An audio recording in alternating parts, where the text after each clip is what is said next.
On this episode of Out in Bloomal, Erik and I take you on a tour behind the scenes of what Out in Bloomal is as a business and what we hope to accomplish in the future.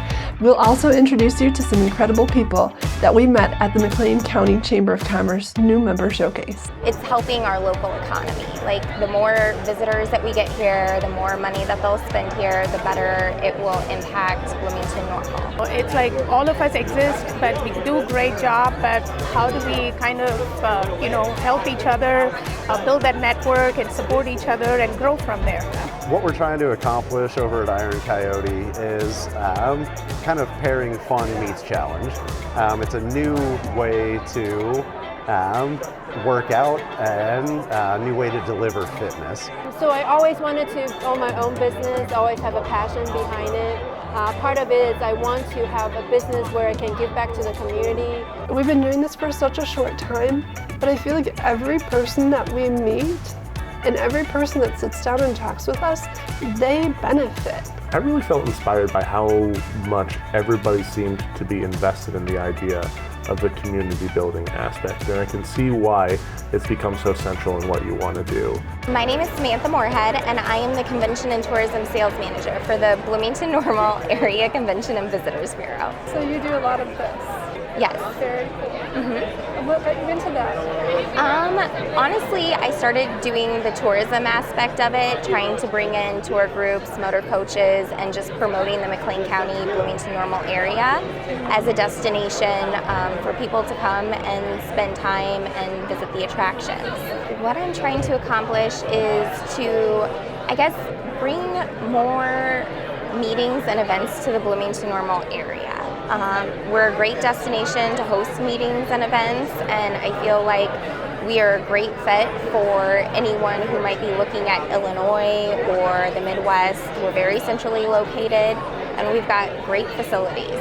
It's important to me, just one, because I'm a destination marketer, and two, because it's helping our local economy. Like, the more visitors that we get here, the more money that they'll spend here, the better it will impact Bloomington Normal.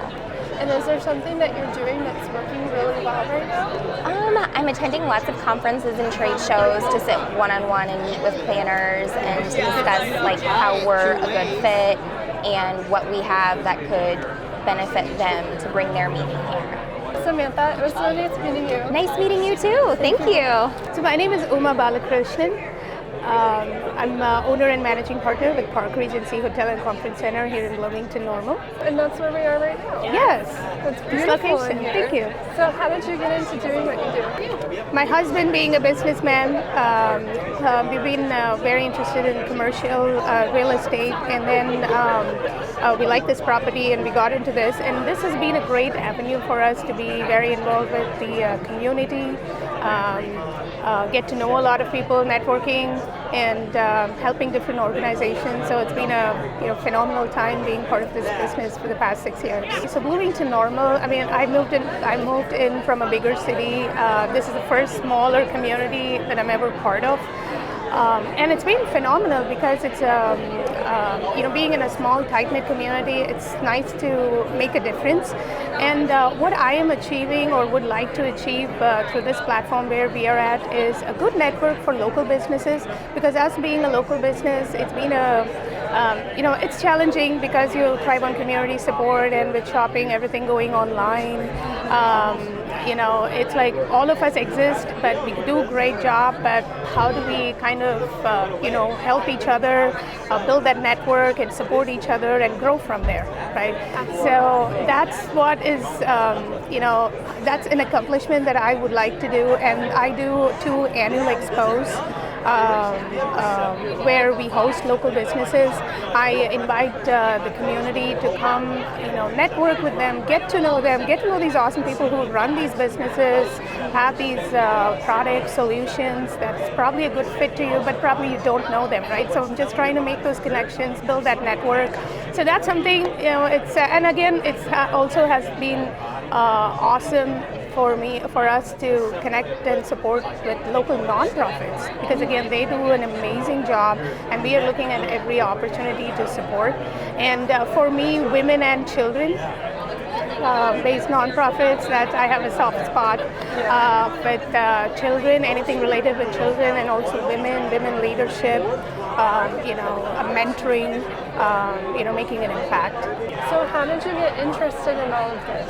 It sounds like it's such a big job too. I mean, you're orchestrating a whole community.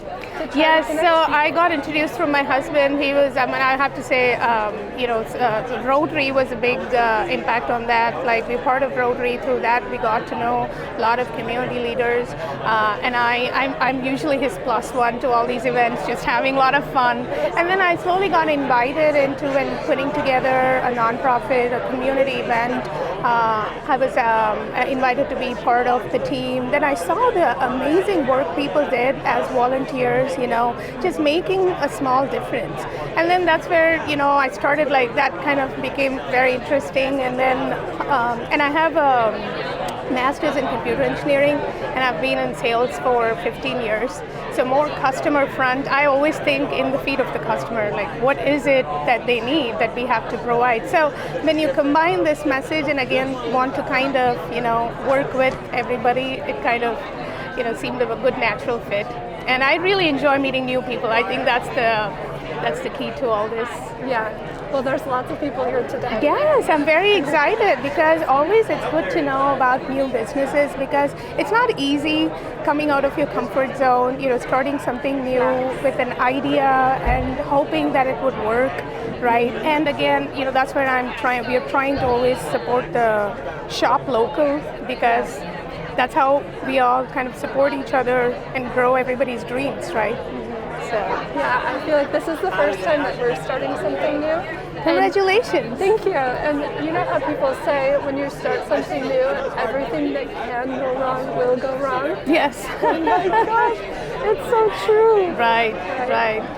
So you always, this is my thing, you're always prepared for the worst, right? So whatever comes in appears to be a little better. Yeah, so because the 2 expos that I'm conducting, it's really very nerve-wracking because, you're inviting so many local businesses. Like my last one, I had 80 businesses who I connected with, who, trusted me and came to my show. And then it was very nerve-wracking because I'm like, what if nobody turned up, right? So that's where we put in every effort into marketing, thought in what all angles we will have to, because these are our partners who are supporting us. And we had 650 plus ticketed attendees who came through. So, which in turn where everybody was happy. So that was but again for that event, and again even for my next event, I'm always prepared for the worst. Just see, okay, what could be the worst situation out of it? But yes, it is, but the reward, I can tell you, it's amazing. And the people, when you have your own business and your own boss, and more than the business, I think it's always the impact we make on somebody else's life and what we learn from others.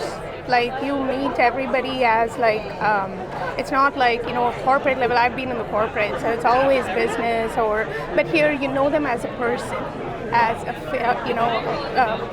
person with family.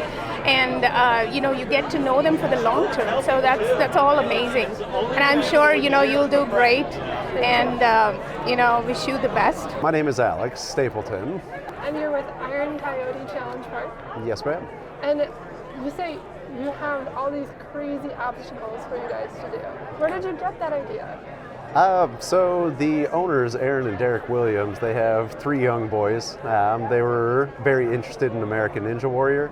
The boys loved it, so they just started thinking of different ideas on different business enterprises that they could bring to the central Illinois area. And being that we have nothing around the area quite like it, they thought, this community could definitely benefit from that. Do you watch Ninja Warrior too? Honestly, personally, I don't. I'm into endurance racing and a lot of the other runs that happen around the area, but I've never been too much into American Ninja Warrior myself. I've kind of gotten to know it a little bit better, managing Iron Coyote and knowing what it's all about and how it relates to us. Have you tried all the obstacles in there? I definitely have. Is it hard? It depends on your ability, and part of our motto is choose your challenge. So don't do anything that you're not comfortable doing, and get after anything that you're comfortable doing. What we're trying to accomplish over at Iron Coyote is kind of pairing fun meets challenge. It's a new way to work out and a new way to deliver fitness. I think a lot of people, just when they hear the word gym, they just think of dumbbells and treadmills and ellipticals, and that's not something that we deliver. Most of what I get from parents and participants at Iron Coyote is, we had a great time here. I'm sweating, I'm totally gassed. It was a great time though. So that's kind of where fun meets fitness.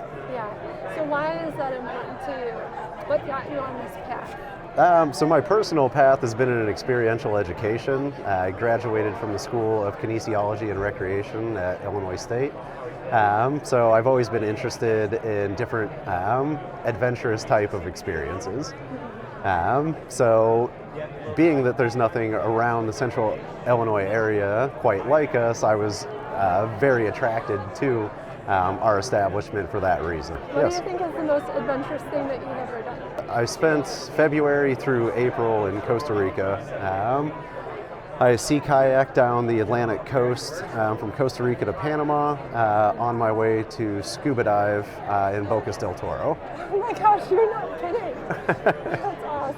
Yeah, so I like to do all different sorts of adventurous type things. Like I said, being in the central Illinois area, we don't have mountains, we don't have rivers, we don't have oceans. So the Williams brought this to us, and I just wanted to be a part of it. So our marketplace is the first food hall in Bloomington Normal. It's going to be a place comprised with independently, locally owned vendor, 80% food and then 20% products, and also serve as a small business incubator. What is it that would draw new businesses to your space? So if you have an idea, you want to test it out, but you don't want to start up with spending a lot of money or putting up a lot of upfront investment, this will be a great place for you to start up, because the kitchen will already been built, your booth has already been set up and ready to go. All you want to make sure you focus on is the offering that you're going to be selling, as well as hiring people to kind of sell your products. And how long have you been doing this? We have been working, my husband and I own the business. We have been kind of formulating the concept and working through it for the last probably 2 years. The food hall is going to be in Uptown Normal in a brand new building that it's getting ready to build.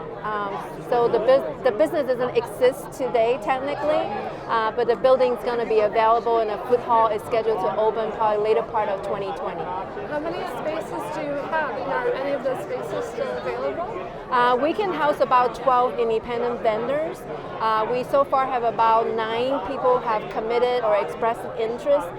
They have not signed a lease, but they have said that they will want to be part of the project. Wow, that's very exciting. Yeah. So what is it that drew you to this idea? So I always wanted to own my own business, always have a passion behind it. Part of it is I want to have a business where I can give back to the community, where I can foster the environment that we live in. When we went to California one year, visited a friend of ours, he took us to this place called the Packing District in Orange County, and it's a similar concept, and as soon as we walk in, we're like, we love it. This will be a great place for Bloomington Normal. We kind of put that on hold for a few years until 2017, and when we start looking at each other and say, let's just do it and see how it works in Bloomington Normal. So that's kind of how it all started. Thank you so much for coming out and joining us tonight. I'm very appreciative of your time. There's a lot of things going on in this fourth quarter of the year, and I can't believe we're wrapping up 2019.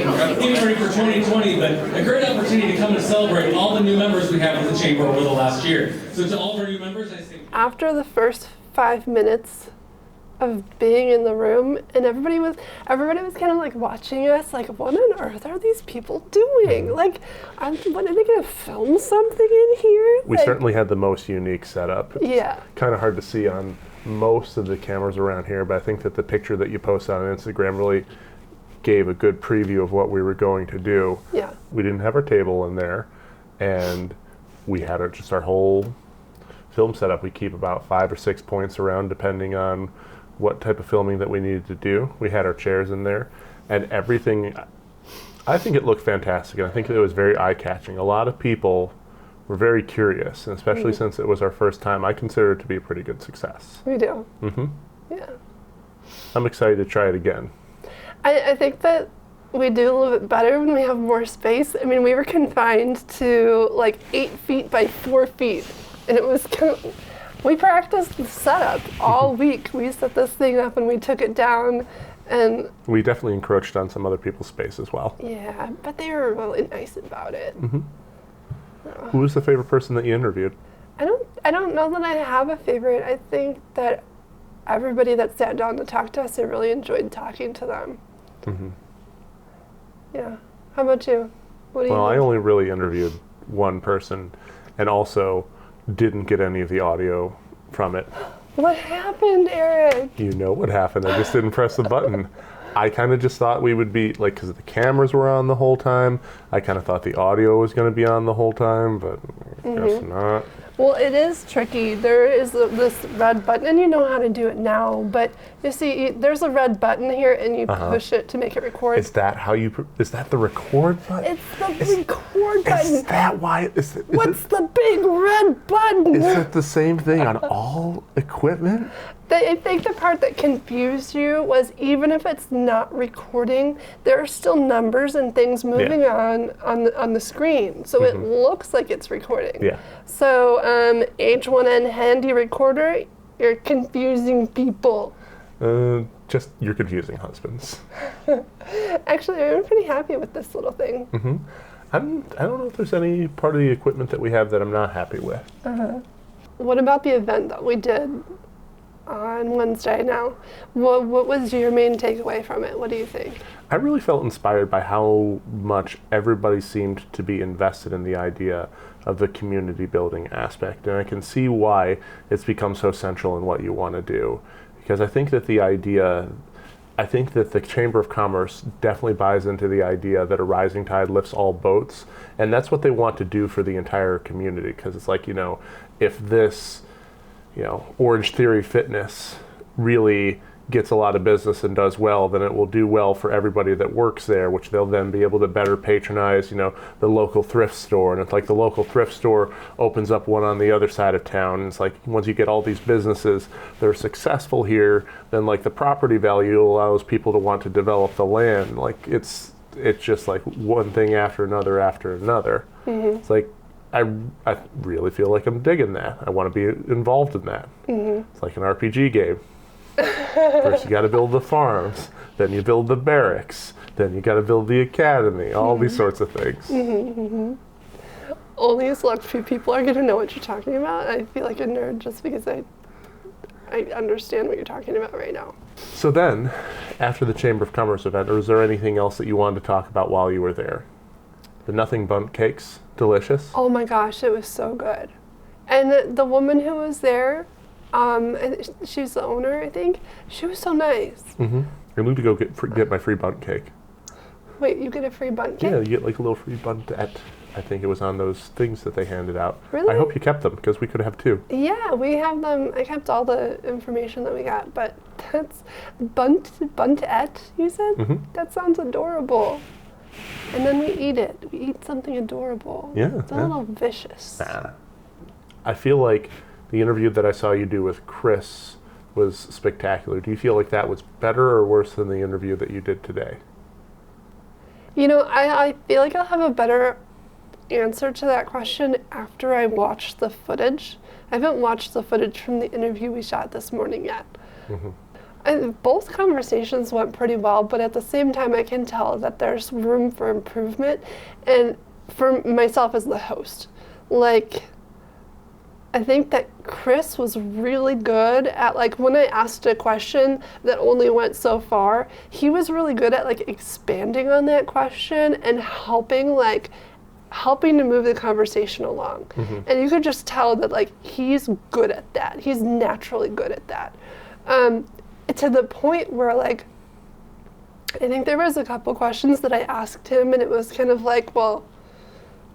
it seemed like he didn't really understand the question. That's how naturally it came to him. But he did a really good job trying to answer those questions either. Anyway. Yeah. He was a good sport. Yeah, I think that you'll find that as you start to interview people, you'll kind of be able to pick up and doing kind of like the active listening while also trying to formulate your next step. I think that you'll really get good at thinking on your feet. And that's something that I bet if you went back to Toastmasters, you'd start to get better at as well. Table talk is really good for making somebody think on their feet and not having to worry about filling that space. And you're like, so like that sort of thing. So. Well, yeah, that's a good point. I did the Toastmasters things once, but you're in Toastmasters now. I'm the vice president of public relations. Ooh. That means I have to Fancy. harass people to come to Toastmasters. Well, you're good at harassing people. I'll be harassing a whole new class. In a good way, not a bad way. No promises made. Okay, so there was a key difference, I think, in the interview that I did this morning. Their topic was a nonprofit. And like they're on a mission to do something specific. So in that way, like it was different nature. Like our first guest, obviously, like he wants to do good things too. But as a nonprofit, like looking to serve children in like desperate situations, like I feel like that connected to me on a personal level, just from some of my past experiences. And at times it made the conversation a lot easier, and at times it made the conversation a lot harder. Like there was a point where we were talking about something, Val and I thought, oh crap, like I didn't bring tissues. Am I gonna cry right now? Like the makeup is all gonna be like running down my face, and I'll spend the rest of the interview looking like a crazy person. But I really enjoyed talking with everybody that we've spoken with so far. I hope that that's something that anybody who ends up watching any of the work that we do, and if you're watching what we're doing right now, I'm sorry. What are you apologizing Look at some of our for? other content. It's probably going to be a lot better than this. It's going to be more of this. Everybody has to start somewhere. And I mean, there are so many reasons why we're doing this. I think that one of the reasons that we're doing this is that people can find something to identify with. And I think that as you start to go through and interview all the different people within our community, you're going to find that there's so many different stories that everybody's going to eventually find something that they resonate with.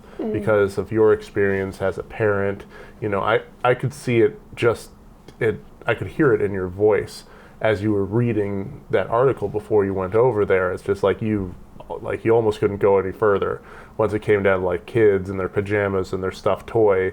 And it's just like, you know, people's stories, finding individuals and then finding groups and having them all have a mission is going to end up touching people in a lot of different ways. And I think that that's something that I'm really hopeful about, and that's part of why we're doing this, is so that we can help people to kind of connect with their community.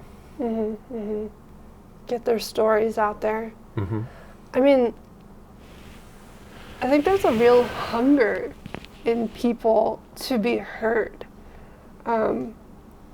Like we still talk to each other as humans and adults in the world. Like we talk to each other, but there's not a whole lot of like real listening and really being understood and given time to like pay attention to the idiosyncrasies of what someone is saying. Like that's their life experience.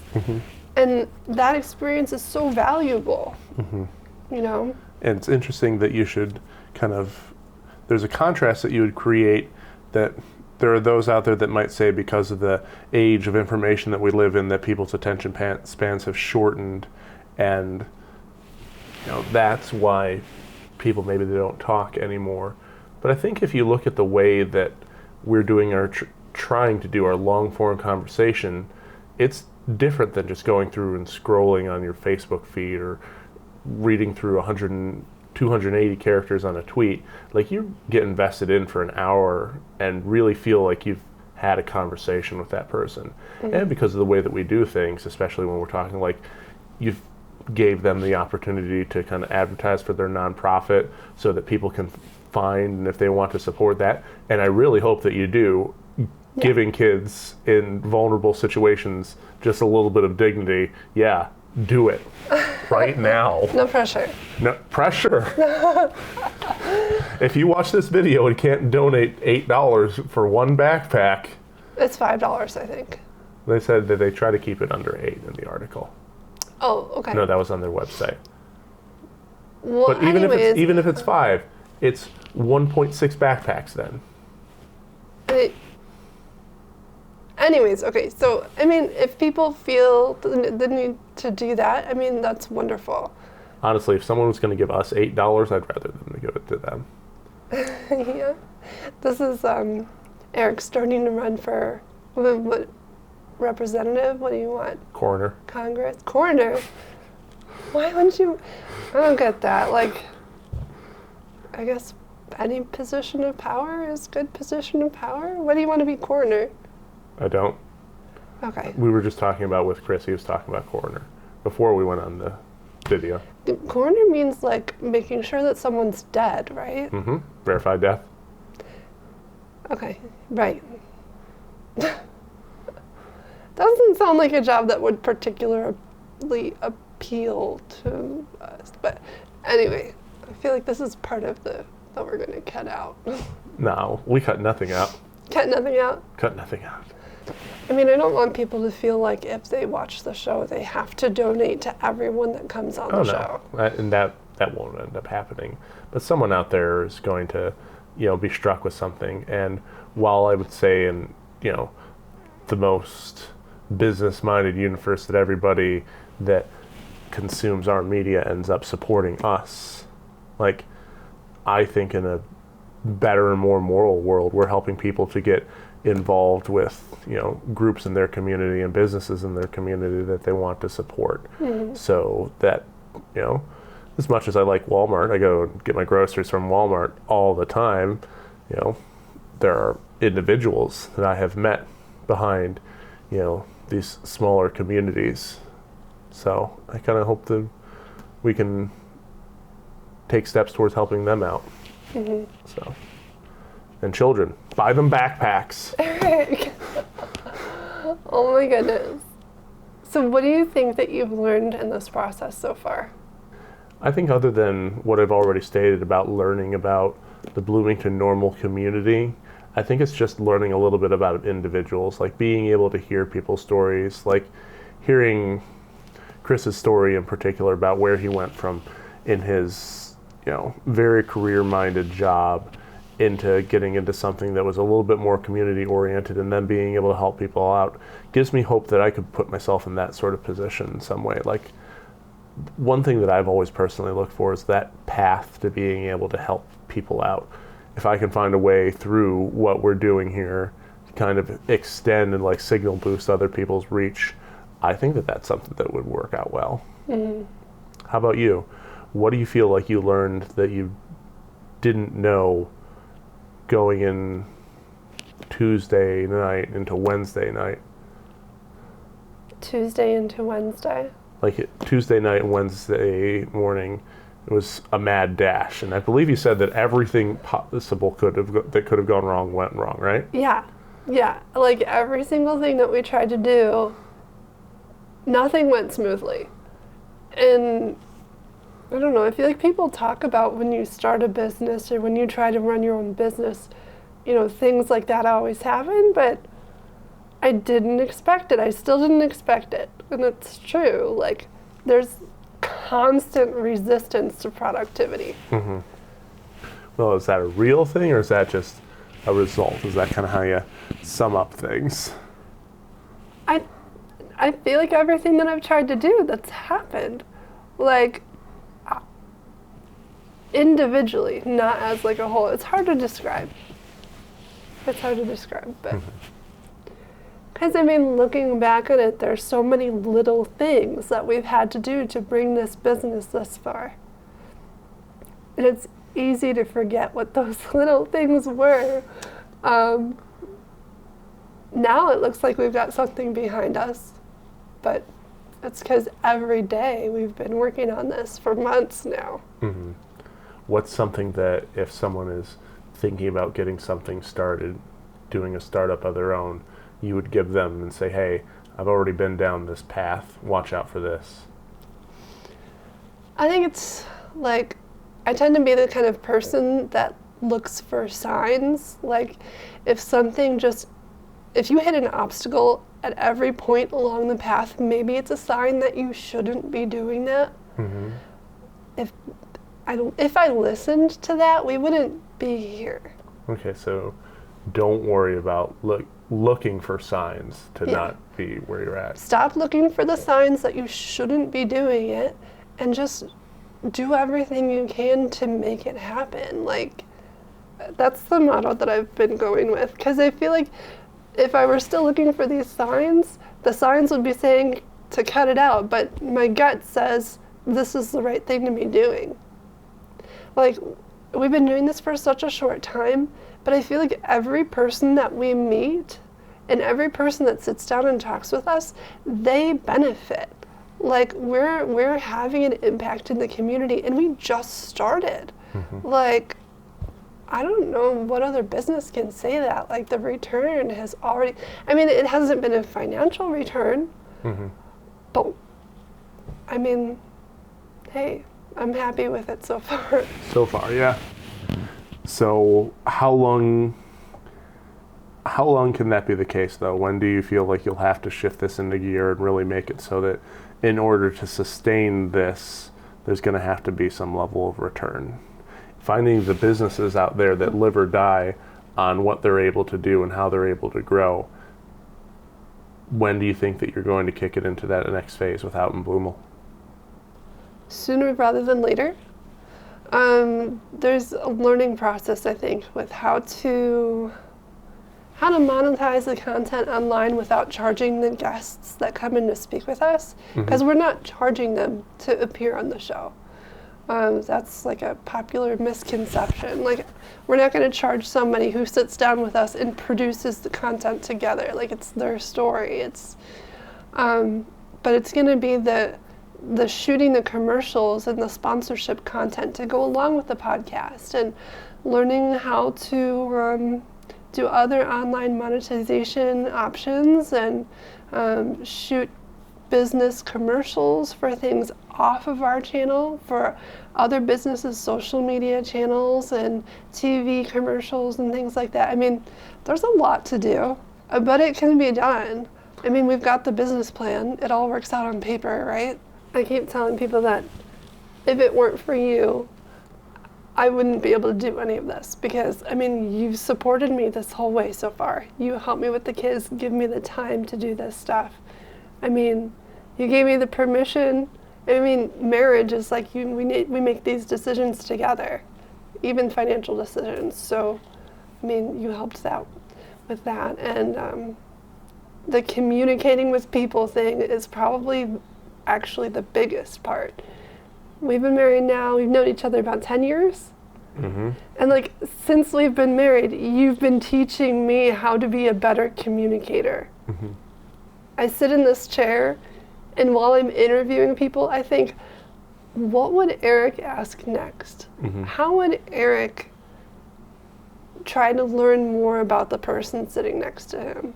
Well, I'm glad that that's not a way of thinking that was unique to me, because that's something that in my professional career I have done in a lot of different cases. What would this person do in this situation? Who could have done this better, and how would I be more like that person in this scenario? So I'm glad that that's just not my own little bout of craziness. You're not crazy. You're so charming. Everyone loves you. Yeah. Yeah. Yeah. I can't think of anybody who. Maybe my mom sometimes doesn't love you. I think your mom just worries that I don't like her, which couldn't be further from the truth. I think my mom might have been worried that your cooking got more positive attention than her cooking. I'm not going to apologize for that. And like the dog whispering thing, I mean, you're really good with dogs. She's really good with dogs. Not nearly as good as your mom with dogs. Yeah. Our dog prefers your mom. Does he really? Yeah. Have you ever been in and like He gets so excited. He gets so excited. And when it gets back to that default setting, he still would prefer to be by her versus me. Now, she has 2 other hounds in her pack, so sometimes he's not able to get the attention is drawn away from him, so maybe he'll get some undivided attention from me. But all things being equal, my dog loves your mom. Isn't that right, Rhodey? Rhodey's asleep on the floor. Okay, so what are you hoping that, like, say we get a year down the line from now, what are you hoping to have gotten out of this project? Options. I don't want to get into a space where the project limits the options of what we're able to do in our family, in our careers, in our lives in general. I'm fearful that at some point, like, we run out of being able to sustain the project due to financial constraints. I want it to be what generates our ability to do more, to be able to think, okay, well, together, with me working in a position and you working at this, we were able to do this, but as we're starting to grow it, can you divert time away from job and put it into this and increase the rate of return above and beyond? Like, I want to be able to have that option, to be able to just go further with things and have it benefit everyone. Because as much as altruistically I like what's behind the project and being able to build up the community, tell people stories, it's also a lot of work, and I want it to be able to generate the kind of options that will allow us to select the avenue through which our life will be better. All right, so goals by the end of the year is to have a financially profitable business.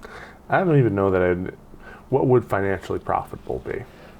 I mean, I know the figure that I have on the business plan, but I don't necessarily want to, include that in the video. But does profitable mean that, like, you've paid for the equipment that you put into there, or does that mean that there's a rate on your time that you've put into there? Yeah, it's not just paying for the equipment. Like, the paying for the equipment is the startup cost. Like, the business needs to be profitable in a sense that, like, it needs to reflect the time that I'm investing in it, like, or else that's not what's most beneficial to our family.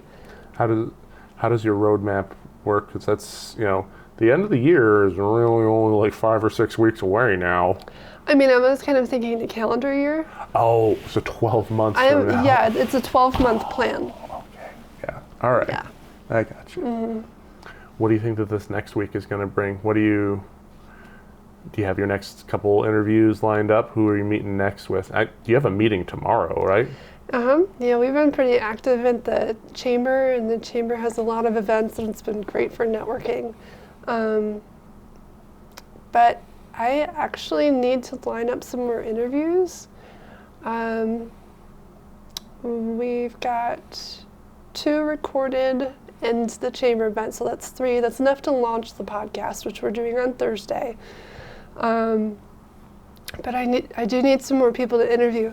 And part of it was we had a lot of people that were interested, but when it came down to actually, like, scheduling the day and actually shooting the video, people were getting kind of cold feet. They were wondering, okay, am I really successful enough to be on this video? Which is ridiculous, by the way. It's not ridiculous. It's what it was. I needed to do a better job making people feel more comfortable. That might be true, but I hope that people out there will understand that this is not, like, you're not getting into this to measure yourself against people that have already come before you on this podcast, or where you could be, a year from now. I feel like this podcast is just about getting everybody and addressing them for where they're at, because everybody has some success in their lives, everybody has failure in their lives, and everybody has a story to tell.